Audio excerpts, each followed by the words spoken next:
I'm Jacob Stokes. I'm a student in the Unmanned Aerial Systems program at ISU. You can go for a semester and get a basic technical certificate. You'll learn all about drones, how they work, how to build them, fix them. We'll learn about what it takes to get a Part 107, that's your basic drone pilot's license. You can go 2 semesters and get an intermediate technical certificate, dive a little deeper into the mechanics of drones, the technology. We'll talk about weather, safety. You'll learn about VFR maps, and as well use some things like LiDAR, infrared. In the unmanned aerial systems world, it's very diverse. A lot of different industries use it. Construction, mining, agriculture, videography. You're out mapping fields for agriculture, checking for plant health, and we do 3D modeling.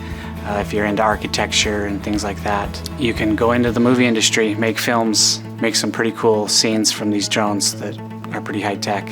With unmanned aerial systems being a fairly new industry to go into, it's just another example of how ISU is staying on top of education in new areas and providing opportunities for students to get jobs that are brand new.